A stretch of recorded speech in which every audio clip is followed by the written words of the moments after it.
Hello everyone, welcome back to the channel. Financial year 25-26 में यदि आपको कोई सैलरी अरियर्स में रिसीव हुई है पास्ट ईयर्स की, तो उसका टैक्स ट्रीटमेंट आप कैसे कर सकते हो, इस वीडियो में आज हम जानने वाले हैं। अब असेसमेंट ईयर 26-27 में आपकी जो 12 लाख तक की इनकम है उसको टैक्स फ्री कर दिया गया, क्योंकि यहाँ पर आपको 87A की रिबेट मिलती है, तो आपके जो टैक्सेस होते हैं वो नील आते हैं। लेकिन जब आपकी टोटल इनकम 12 लाख रुपीज़ के ऊपर क्रॉस करती है, जिसमें कि आपकी जो सैलरी है जो कि पिछले सालों की आपको रिसीव हुई है अरियर्स के रूप में, वो भी इसमें इंक्लूड है। तो सैलरी अरियर्स की इंक्लूड होने की वजह से आपकी जो इनकम है वो 12 लाख रुपीज़ के ऊपर जा रही है। ऐसे केस में आपके टैक्सेस जो है ज़्यादा निकल के आ रहे हैं। तो यहाँ पर आपको 89 की रिलीफ यहाँ पे इनकम टैक्स में मिलती है, जिसके लिए कि आपको फॉर्म 10E फाइल करना होता है। अब फॉर्म 10E आपको कैसे फाइल करना है, 89 का कैलकुलेशन आपको कैसे करना है, तो सेक्शन 89 में आपको कितनी टैक्स में रिलीफ मिलेगी, इसका कैलकुलेशन करने के लिए आपको अपना एक फॉर्म 16 ओपन कर लेना है। और इसमें आपको ये चेक करना है कि आपको प्रीवियस ईयर की कितनी सैलरी रिसीव हुई है। यहाँ पर आपकी एक तो करंट ईयर की सैलरी आ जाती है, और यहाँ पे जितनी भी प्रीवियस ईयर की सैलरी है जो कि आपको यहाँ पे बाइफरकेशन दिखेगा। अब ये सैलरी पता है ये आपके फाइनेंशियल ईयर 25 और 26 में आकर के इंक्लूड हो जाता है, जिसकी वजह से आपकी ये टोटल सैलरी निकल के आती है। और इसी टोटल सैलरी पे दोस्तों आपके टैक्सेस जो है कैलकुलेट होते हैं। यहाँ पे जो आप ग्रॉस सैलरी देख रहे हो, ये टोटल सैलरी है जो कि आपको फाइनेंशियल ईयर 25-26 में रिसीव हुई है, और इसी सैलरी में आपकी अरियर्स भी जुड़ी हुई है। और इसके वजह से जो आपके टैक्सेस हैं ये आपको निकल करके आते हैं। अब यहाँ पे जो भी टैक्सेस आपके आ रहे हैं, इसमें से 89 की रिलीफ यदि आपको मिल जाए तो आपके टैक्सेस कम हो जाते हैं और आप इनकम टैक्स रिफंड को क्लेम कर पाते हो। तो सेक्शन 89 की रिलीफ क्लेम करने के लिए आपको फॉर्म 10E फाइल करना है। फॉर्म 10E फाइल करने से पहले आपको कैलकुलेशन करना पड़ेगा। तो कैलकुलेशन करने के लिए सबसे पहले तो आपको ये ध्यान देना है कि आपको कितने साल की सैलरी अरियर्स में मिली है। अब यहाँ पे 24-25 फाइनेंशियल ईयर की ही जो सैलरी थी बकाया थी वो 25-26 में रिसीव हुई है, या आपके केस में हो सकता है इसके पहले के भी आपके काफ़ी सारे अरियर्स हो सकते हैं जो कि आपको रिसीव हो सकते हैं।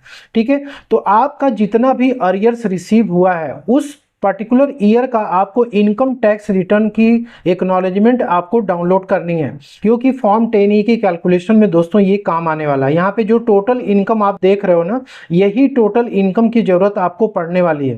तो फॉर्म 10E में एक तो आपको टेबल नंबर 8A फिलअप करना है, और इसके बाद आपको एनेक्जर 1 यहाँ पे फिलअप करना होता है। अब देखो यहाँ पे टेबल नंबर 8A में आपको क्या क्या इंफॉर्मेशन इंटर करनी है।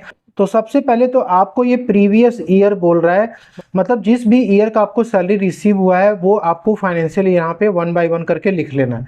इसके बाद उस पर्टिकुलर प्रीवियस ईयर में आपकी टोटल इनकम कितनी थी, तो मैंने आपको बताया था कि आपको ITR कॉपी अपनी डाउनलोड कर लेनी है। तो यहाँ पर देखो जो टोटल इनकम आपको यहाँ पे दिख रहा है, यही टोटल इनकम आपको क्या करनी है, इस पर्टिकुलर फील्ड में जो है इंटर करना है। ठीक है, ये जो टोटल इनकम यहाँ पे ऐड हो जाएगा, और इसके बाद आपको यहाँ पे थर्ड वाले कॉलम में आपको उस पर्टिकुलर ईयर्स की कितनी सैलरी एरियर्स थी जो कि आपको रिसीव हुई है, यहाँ पे आपको अमाउंट इंटर करना है। तो ये अमाउंट आपको कहाँ से मिलेगा, ये आपको मिलेगा आपके फॉर्म 16 से। तो यहाँ पे देख सकते हो 159,248 का अरियर्स मिला है। तो ये 159,248 हम क्या करेंगे, अपने इस कॉलम में इंटर कर देंगे।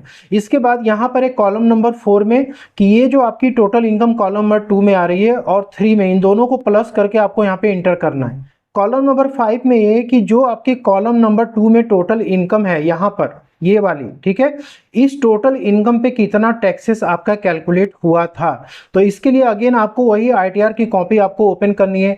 यहाँ पे आप देखोगे तो total tax and interest fee payable 5240 दिख रहा है, यही टैक्स का अमाउंट इसको यहाँ पर आपको इंटर करना पड़ेगा। तो यहाँ पे 5240 ने इंटर कर दिया। इसके बाद tax on total income as per column number 4, तो यहाँ पे कॉलम नंबर 4 जो आप देखोगे ना, इसके अकॉर्डिंग आपके टैक्सेस कितने आ रहे हैं। क्योंकि यदि आपको ये सैलरी जो कि अरियर्स में अभी रिसीव हुई, यदि आपको उस पर्टिकुलर ईयर में मिलता तो आपको टैक्सेस कितना पे करना होता है, तो ये टैक्सेस आपको कैलकुलेट कर लेने हैं। आप जो है इनकम टैक्स कैलकुलेटर यूज करके टैक्सेस अपना कैलकुलेट कर लेना। अब यहाँ पे है कॉलम नंबर 7 में कि आपको 6 वाला जो कॉलम है उसमें से माइनस करना है 5 वाले कॉलम की फिगर। ठीक है, तो 6 - 5 करोगे तो ये डिफरेंसेस आपके निकल के आएंगे। अब इसके बाद आपको एनेक्जर 1 ओपन करना है। एनेक्जर 1 में यहाँ पे first point total taxable income excluding जो भी आपको सैलरी अरियर्स में रिसीव हुई उसको आपको नहीं लेना है। इसके लिए आपको फॉर्म 16 अपना ओपन करना है, और यहाँ पे जो आपको 25-26 दिख रहा है ना, ये आपकी सैलरी एक्चुअल में आपको रिसीव होती। अब इसमें से क्या करना है, आपको 75,000 स्टैंडर्ड डिडक्शन माइनस करना है। इसके अलावा जो न्यू टैक्स रेजिम में अलाउंसेस अलाउड है उसको भी आप माइनस कर देना। तो करेंट ईयर की सैलरी में से सारे डिडक्शंस माइनस करने के बाद आपको यहाँ पे अमाउंट इंटर कर देना होगा। और इसके बाद सेकेंड यहाँ पर ये है कि जो भी सैलरी या पेंशन आपको अरियर्स में रिसीव हुई है उसका फिगर भी आपको यहाँ पे इंटर करना है।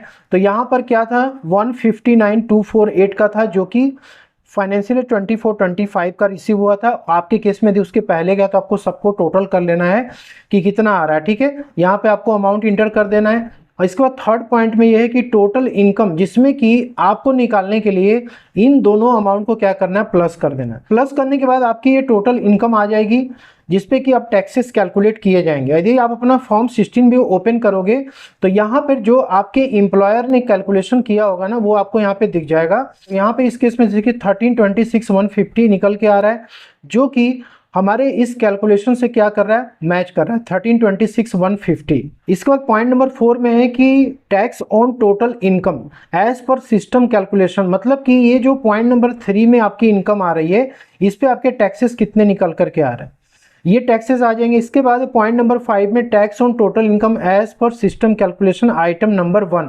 मतलब ये जो आइटम नंबर 1 में आपकी इनकम है जिसमें कि सैलरी अरियर्स की इंक्लूड नहीं थी, इस पे भी टैक्सेस निकालना है।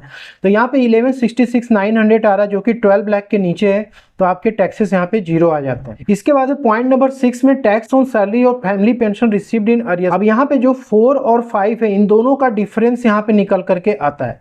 ठीक है, तो 4 में से 5 को आपको क्या करना है, माइनस कर देना है।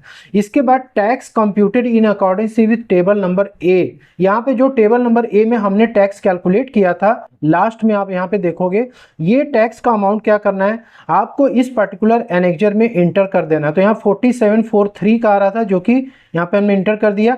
अब यहाँ पे रिलीफ अंडर सेक्शन 89, ये दोस्तों 41,337 की रिलीफ आपको मिल गई। अब देखो इसमें क्या होता है ना, फॉर्म 16 जब ओपन करोगे तो यहाँ पे आपकी जो टैक्सेस आ रहे हैं वो 8280 के आ रहे हैं, जो कि ज़्यादा डिपॉजिट हो गया। लेकिन जब आप ITR फाइल करोगे उस टाइम पे आपको फॉर्म 10 ही फिलअप करके सेक्शन 89 की रिलीफ क्लेम करनी है। तो सेक्शन 89 की रिलीफ आपने यहाँ पे कैलकुलेशन कर लिया 41,337 का, ये आपको मिल जाएगा। तो आपके जो रिमेनिंग अमाउंट होंगे, जो कि एक्स्ट्रा टैक्सेस आपने जमा किया, वो आपको रिफंड के तौर पे इशू हो जाएंगे।